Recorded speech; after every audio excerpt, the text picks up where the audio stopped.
ఒక మంచి కార్యక్రమం 50 లక్షలు ఖర్చు పెట్టి ఈ భవనాన్ని నిర్మించి మన టైంలోనే ఈరోజు ప్రారంభం చేసుకుంటా ఉన్నాం. అట్లాగే 2,50,00,000 రూపాయలు ఖర్చు పెట్టి తాళ్ళకరలో ఆసుపత్రి భవన నిర్మాణాన్ని చేస్తూ ఉన్నాం. అక్కడే ఇంకో సబ్ సెంటర్ కూడా కడతా ఉన్నాం.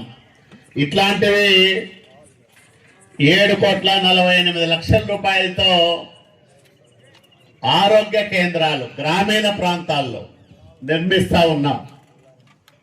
ఒక ఆర్ఎన్బిలోనే మనం వచ్చినాక 100 కోట్ల రూపాయలు పనులు చేస్తూ ఉన్నాం.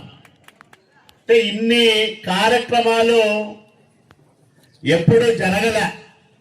అంతకుముందు ప్రభుత్వంలో 5 ఏళ్ళు ఊరికే మాటలు చెప్పినారు, అనేక రకాల హామీలు ఇచ్చినారు, కానీ ప్రజల బాగోగుల గురించి ముఖ్యంగా గ్రామీణ ప్రాంతాల్లో మౌలిక సదుపాయాలు, విద్య, వైద్యం, అట్లాగే రహదారులు, వీటిపైన శ్రద్ధ పెట్టలే.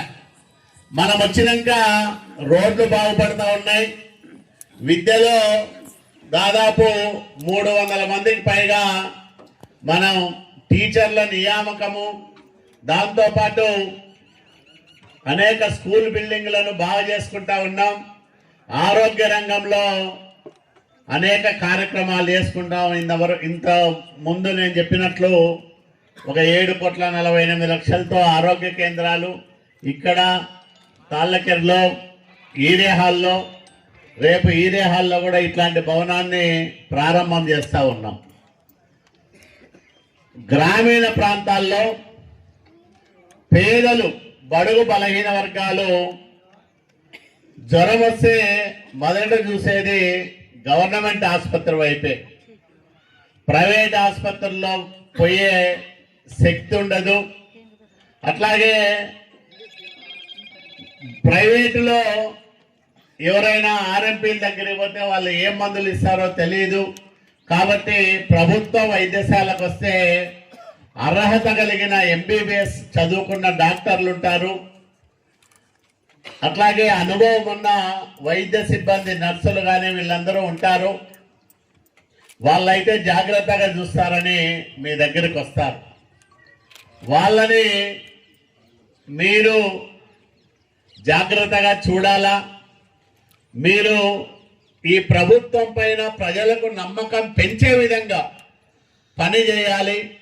ఇందాక మా సన్నాన చెప్తాడు, గుమ్మగట్ట ఆసుపత్రికి మంచి పేరు ఉందని మనస్ఫూర్తిగా అభినందిస్తూ ఉన్నాం మిమ్మల్ని అందరినీ.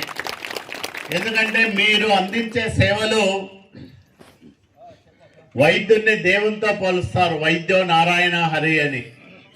కాబట్టి వైద్య సేవలు చేసే మీరందరూ కూడా దేవుళ్ళతో, దేవతలతో సమానం. అట్లాంటి పవిత్రమైన వృత్తులే ఉన్నప్పుడు ఆరోగ్యం సరిగ్గా లేకుండా మీ దగ్గరికి వచ్చే ప్రజలను బాగా చూసుకోవాల్సిన బాధ్యత మీ అందరిపైన ఉంది. మన గౌరవ ముఖ్యమంత్రి నారా చంద్రబాబు నాయుడు గారు వైద్య రంగంలో అనేక విప్లవాత్మకమైన మార్పులు తీసుకొస్తా ఉన్నారు. సంజీవిని అనే కార్యక్రమం గురించి మీకు అందరికీ తెలిసి ఉంటుంది. దాన్ని కుప్పంలో పైలట్ ప్రాజెక్టు కింద చేశారు. రాష్ట్రం అంతా కూడా విస్తరిస్తూ ఉన్నారు. ఇట్లా అనేక రూపాల్లో, అనేక మార్గాల్లో ప్రజల ఆరోగ్యాన్ని పరిరక్షించడానికి, సంరక్షించడానికి ప్రభుత్వం చిత్తశుద్ధితో పనిచేస్తూ ఉంది. వైద్య ఆరోగ్య శాఖ మంత్రి మన ఉమ్మడి జిల్లా ధర్మవరం నియోజకవర్గ ఎమ్మెల్యేనే సత్యకుమార్ యాదవ్ గారు మనకి ఇక్కడికి వచ్చారు, మీ మండలానికి వచ్చారు ఆయన.